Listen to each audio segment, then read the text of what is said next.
Dear students, how are you? Fine. Okay.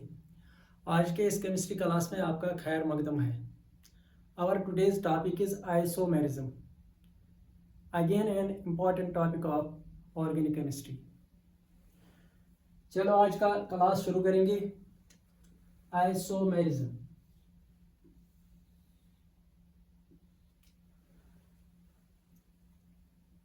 बेटा जब हमने केमिस्ट्री का पहला चैप्टर शुरू किया था वहां हमने एक लॉ पढ़ा था, लॉ ऑफ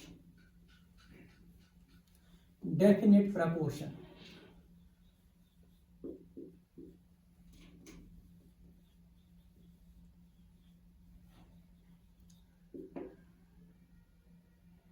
तो इस लॉ में हमने पढ़ा था कि any compound from any source will have same elements combined together in a definite proportion by mass. यानी अगर हम वाटर की बात करें तो हम वाटर को डिफरेंट सोर्सेस से ला सकते हैं. टैप वाटर, स्नो से भी ला सकते हैं water, mineral water, river water. तो ये जो वाटर होगा इसमें हमेशा हाइड्रोजन के 2 एटम्स, ऑक्सीजन का 1 एटम होगा. और तो और अगर हम हाइड्रोजन और ऑक्सीजन इनका रेशो, इनका प्रपोर्शन बाय मास देखेंगे तो हमेशा होगा 2:16 और 1:8. Whatever may be the source, water will always contain 2 hydrogen atoms, 1 oxygen atom. Moreover, the ratio of masses of hydrogen and oxygen will be 1:8. In short, this law tells us that a chemical compound has a fixed formula. यानी water की formula हमेशा H2O है, carbon dioxide की formula CO2, sulphuric acid की formula H2SO4. यानी एक compound की formula definite होती है, फिक्स्ड होती है. अब बेटा इसका कन्वर्स देखो, टेक्निकल टर्म्स में मैं बात करूंगा. यानी अगर हमारे पास एक फार्मूला है, सपोज हमारे पास CO2 एक फार्मूला है या CO दूसरी फार्मूला है, क्या CO2 सिर्फ एक कंपाउंड को रिप्रेजेंट करेगी? Yes, definitely. क्या CO सिर्फ एक कंपाउंड को रिप्रेजेंट करेगी? डेफिनेटली. लेकिन it is not always true. Suppose consider the formula. अगर हम फॉर्मूला देखेंगे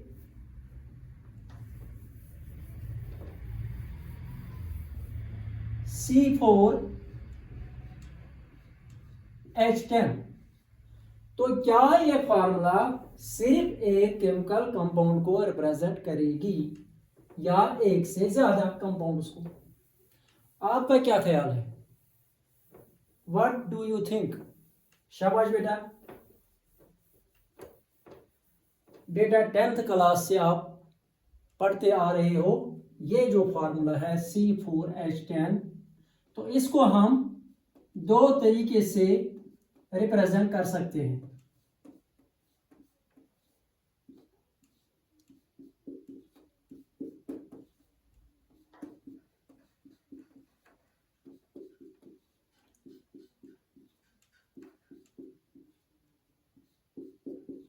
बेटा यहां पर 2 कंपाउंड्स हैं, दोनों की फार्मूला सेम है. इसमें कार्बन 1 2 3 4, हाइड्रोजन 3 और 3 6, 7 और 3 10. इसमें भी 3 और 2 5 और 2 7 और 3 10, दोनों की फार्मूला सेम है। क्या ये दोनों कंपाउंड्स सेम है या डिफरेंट है? क्या इनकी प्रॉपर्टी सेम है या डिफरेंट है?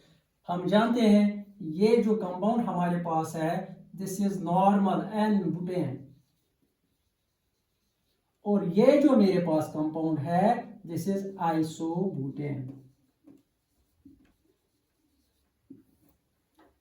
इसको आईयूपीएसी में 2 मेथाइल प्रोपेन कहते हैं।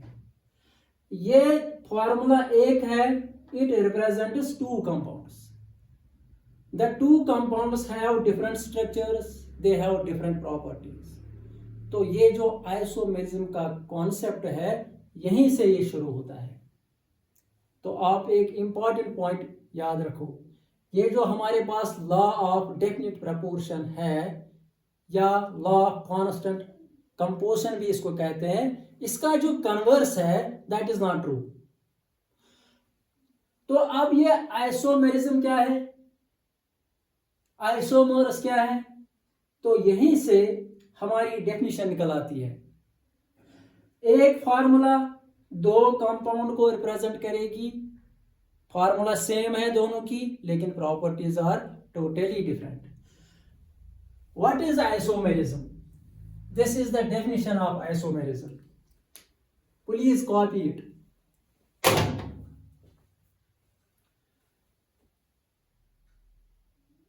देखो बेटा, compounds having same molecular formula but different properties are known as isomers. वो कंपाउंड्स जिनकी मॉलिक्यूलर फार्मूला सेम है लेकिन प्रॉपर्टीज डिफरेंट है उनको हम आइसोमर्स कहेंगे। And this process is called isomerism.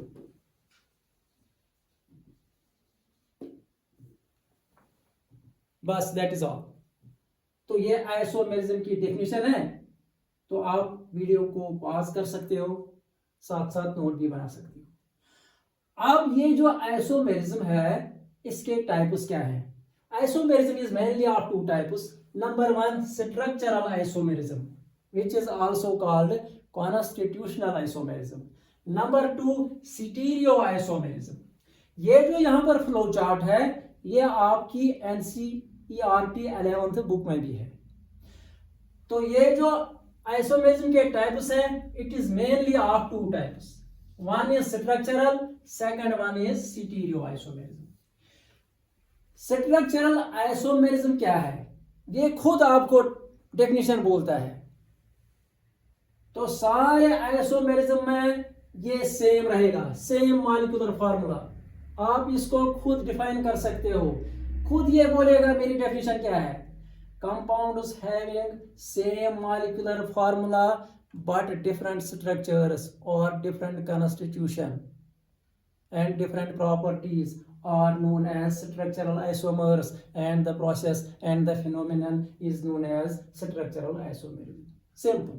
अब ये स्ट्रक्चरल आइसोमेरिज्म जो है इसकी एग्जांपल्स, तो इसकी एग्जांपल में ये एक एग्जांपल है, सिंपल सी एग्जांपल बोर्ड एग्जाम के लिए। दिस फार्मूला, इसमें आप लिखेंगे फिर this formula C4H10 it will represent 2 compounds, number 1 N-butane, number 2 isobutane. और एक एग्जांपल इसकी करेंगे।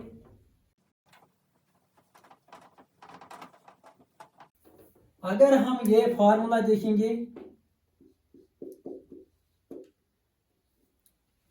C5H12 1 2 3 4 5 1 2 3 4 5 1 1 2 3 4 5। तो मुझे पता है आप एफिशिएंट स्टूडेंट्स हो, तो इसमें आप कार्बन के साथ हाइड्रोजन खुद एडजस्ट करोगे।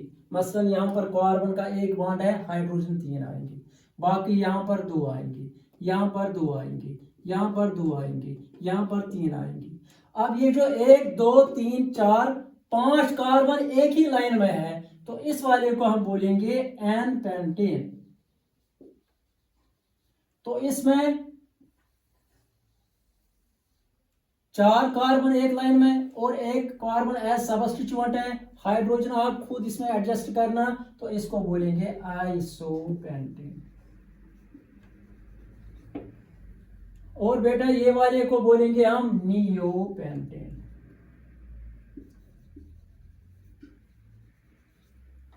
बेटा आइसोपेंटेन और नियोपेंटेन का आईयूपीएसी नेम आप कमेंट में लिखना।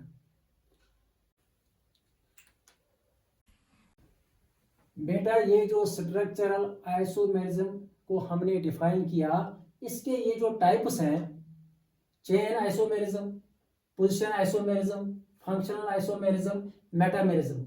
लेकिन स्ट्रक्चरल आइसोमेरिज्म में जो हमने एग्जांपल डिस्कस की वो इसमें से किसी भी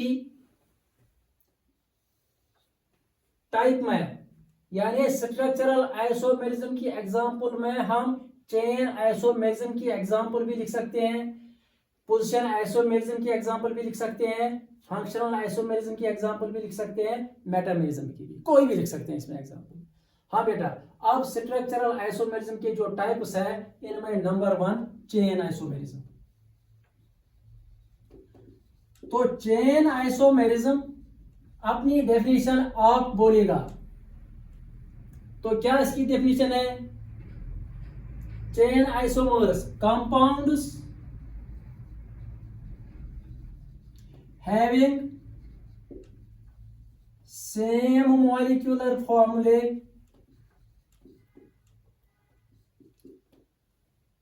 but different chains of carbon atoms. So chain isomerism is that type of isomerism in which the compounds have different chains of carbon atoms. So compounds having same molecular formula but different chains of carbon atoms are known as, इनको हम बोलेंगे chain isomers.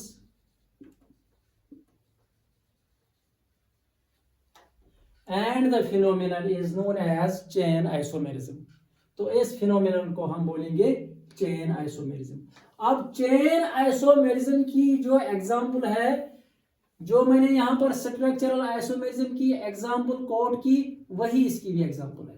यानी इसमें आप लिख सकते हैं वही बुटेन आइसोबुटेन, या पेंटेन की एग्जांपल लेंगे नॉर्मल पेंटेन, आइसोपेंटेन, नियोपेंटेन, बहुत सारे एग्जांपल इसमें आए। तो चेन आइसोमेरिज्म की एग्जांपल्स वही है जो इससे पहले स्ट्रक्चरल आइसोमेरिज्म में हमने लिखी। अब next type of isomerism is position isomerism.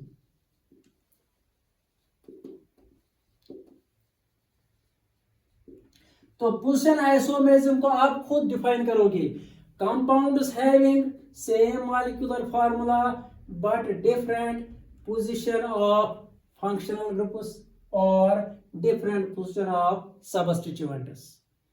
तो जब कंपाउंड्स में मॉलिक्यूलर फार्मूला सेम होगी लेकिन फंक्शनल ग्रुप की पोजीशन डिफरेंट होगी, तो उन कंपाउंड्स को पोजीशन आइसोमर्स कहेंगे and the process and the phenomenon is called position isomerism. तो इसकी एग्जांपल हम ये लिखेंगे, यहां पर अल्कोहल की एग्जांपल लिखेंगे, नेम द कंपाउंड, शाबाश बेटा, दिस इज प्रोपेन 1-ऑल। तो अब यहां पर दूसरा कंपाउंड हम बनाएंगे प्रोपेन 2-ऑल। बेटा ये जो प्रोपेन 1-ऑल और प्रोपेन 2-ऑल है, प्रोपेन 1-ऑल एंड प्रोपेन 2-ऑल, दीज आर पोजीशन आइसोमर्स। तो यहां पर फंक्शनल ग्रुप कार्बन नंबर 1 पर है और यहां फंक्शनल ग्रुप कार्बन नंबर 2 पर है। इसी तरह हम 1 क्लोरोप्रोपेन 2 क्लोरोप्रोपेन या इसमें कीटोन की भी एग्जांपल ले सकते हैं। मसलन अगर हम 1 2 3 4 5 अगर हम यहां पर डबल बॉन्ड O, तो ये हमने लास्ट लेक्चर में डिस्कस किया है फंक्शनल ग्रुप्स। ये CH3 है, ये CH2 है, यहाँ पर CH2 है, यहाँ पर CH2 है, यहाँ पर CH3 है। तो इसमें 1 2 3 4 5 6 कार्बन है, तो इसका नाम होगा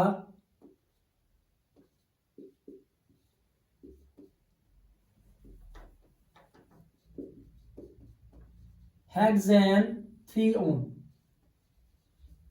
अब ये हेक्सेन 3-ओन और अगर यहां पर 1 2 3 4 5 6 अगर यहां पर डबल बॉन्ड और यहां पर CH3, यहां पर H2, यहां पर H2, यहां पर H2, हाइड्रोजन को बेटा खुद एडजस्ट करना। तो यहां 1 2 3 4 5 6, तो ये हमारा हेक्सेन 2-ओन है। हेक्सेन 3-ओन और हेक्सेन 2-ओन जो है दीज आर पोजिशन आइसोमर्स। तो यहां position of double bond, position of carbonyl group is 3 और यहां इसकी पोजिशन 2 है। बहुत सारे एग्जांपल्स हैं, तो बोर्ड एग्जाम के लिए एक एग्जांपल काफी है। Next type of isomerism is functional isomerism.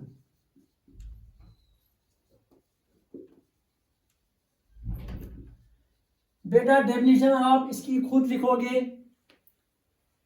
Compounds having same molecular formula but different functional groups are known as functional isomers and the phenomenon is known as functional isomerism. तो functional isomerism की example है, इसकी simple सी example है CH3 CH2 OH। What is this? Ethanol. तो अब यहां पर CH3O CH3, what is this? This is ether, IUPAC name methoxy methane. अब इनकी मॉलिक्यूलर फार्मूला देखो दोनों की। Carbon 2 carbon atoms, hydrogen 6 atoms and oxygen. यहां भी 2 carbon atoms, 6 hydrogen atoms, 1 oxygen atom. They have same molecular formula C2H6O, but they have different functional groups. यहाँ पर alcohol है और यहाँ पर ईथर है। बहुत सारे एग्जाम्पल्स इसमें भी हैं, तो ये सिंपल सी एग्जाम्पल है फंक्शनल आइसोमर्स की, फंक्शनल आइसोमेरिज्म की। The last one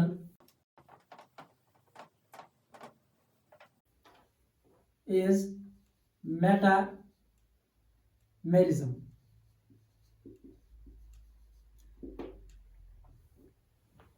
Compounds having same molecular formula, but different chains on the two sides of functional group. देखो बेटा, यहां मैं CH3 CH2O CH2 CH3 मैंने एक मॉलिक्यूल लिखा, ईथर है। अब मैं लिखूंगा दूसरा ether CH3O CH2 CH2 CH3।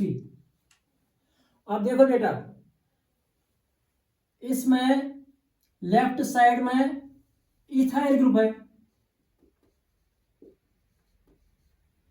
इसमें भी इथाइल ग्रुप है, और यहां लेफ्ट साइड में मेथाइल ग्रुप है। यहाँ प्रोपाइल ग्रुप है, नॉर्मल प्रोपाइल है, ये एन प्रोपाइल ग्रुप है। आई होप आपने फर्स्ट 2 लेक्चर्स जिसमें मैंने फंक्शनल ग्रुप्स को डिटेल में पढ़ाया वो उनका वीडियो आपने देखा होगा। अगर नहीं देखा है तो वो इसी चैनल पर आपको मिलेगा। पहले फंक्शनल ग्रुप्स को अच्छी तरह पढ़ो। ये ईथर फंक्शनल ग्रुप है। तो यहां हम देख रहे हैं कि इनकी मॉलिक्यूलर फार्मूला, दोनों की मॉलिक्यूलर फार्मूला क्या है। कार्बन कितने हैं, 1 2 3 4, कार्बन 4। हाइड्रोजन कितने हैं, 3 और 2 5 और 2 7 और 3 10, हाइड्रोजन 10 और ऑक्सीजन। यहां भी देखो 1 2 3 4, हाइड्रोजन कितने, 3 और 2 5 और 2 7 और 3 10। तो same molecular formula. What is the difference? Difference lies in different carbon chains. यहां पर इसमें लेफ्ट साइड में 2 कार्बन है, 2 कार्बन की चेन है, इथाइल ग्रुप है। राइट साइड में भी 2। यहां लेफ्ट साइड में 1 है, राइट साइड में 3। तो ये जो इथॉक्सी इथेन है इसमें लेफ्ट साइड में 2, यहां भी 2, यहां लेफ्ट साइड में 1, यहां। What is the difference? In metamers the difference lies in carbon chains. तो ये जो मेटामेरिज्म है, ये मेटामेरिज्म की एक सिंपल सी एग्जांपल है। तो इसको आप अच्छी तरह करेंगे। ये जो फ्लो चार्ट यहां पर है, पहले भी मैंने बोला ये आपकी 11th क्लास NCERT बुक पर भी है। तो आगे ये जो आइसोमेरिज्म का दूसरा टाइप था स्टीरियो आइसोमेरिज्म। स्टीरियो आइसोमेरिज्म के बारे में हम आगे पढ़ेंगे। मसलन इसमें ज्योमेट्रिकल आइसोमेरिज्म है। ज्योमेट्रिकल आइसोमेरिज्म के बारे में हम पढ़ेंगे अल्कीन्स में। इसी तरह यहां पर ऑप्टिकल आइसोमेरिज्म है। तो ऑप्टिकल आइसोमेरिज्म में इसके बारे में हम हेलो अल्केन्स क्लास 12th में पढ़ते हैं। बहरहाल ज्योमेट्रिकल आइसोमेरिज्म हम 11th में ही पढ़ेंगे। और वहां इसका और एक टाइप हम पढ़ेंगे कॉन्फर्मेशंस ऑफ इथेन में। अल्केन्स में टॉपिक है कॉन्फर्मेशनल आइसोमर्स, वो हम वहां पर पढ़ेंगे। लेकिन ये स्टीरियो आइसोमेरिज्म क्या होता है, इसकी डेफिनेशन कम से कम यहीं पर हम डिस्कस करेंगे। स्टीरियो का वर्ड आपने सुना होगा, सुना है? तो जो हमारी कार होती है उसकी स्टीयरिंग होती है, जिससे हम इसको दाएं बाएं मोड़ते हैं।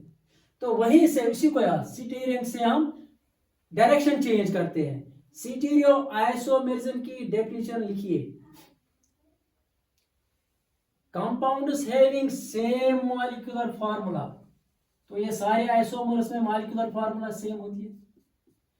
दे हैव सेम कॉन्स्टिट्यूशन, यानी स्ट्रक्चर भी सेम होगा, कॉन्स्टिट्यूशन स्ट्रक्चर सेम होगा।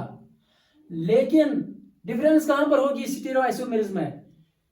स्टीरियो आइसोमर्स में डिफरेंस होगी direction of bonds, orientation of molecules, sorry orientation of groups, orientation of bonds, orientation of atoms will be different. तो ये जो stereo isomerism ये हम आगे डिस्कस करेंगे। तब तक आप इसको रिवाइज करो। हाँ, स्टीरियो आइसोमेरिज्म और जो इसके साथ बाकी टाइप्स हैं उसके लिए हम एक छोटा सा वीडियो बनाएंगे जो नीट स्टूडेंट्स के लिए और 12th क्लास स्टूडेंट्स के लिए जरूरी है। लेकिन 11th के लिए this much it is sufficient. Thank you बेटा, पढ़ते रहो, वर्क हार्ड। और सबसे पहले मेरी एक बात याद रखो, केमिस्ट्री से कभी डरना नहीं, मेहनत करो। और ये सेंटेंस जो मैं अक्सर बोलता हूं, फोकस, बी कंसंट्रेटेड, पे your attention in the class, repeat the concepts, revise the concepts. तो वो मेरा सेंटेंस याद रखो, attention and revision relieves your tension. Thank you beta, see you.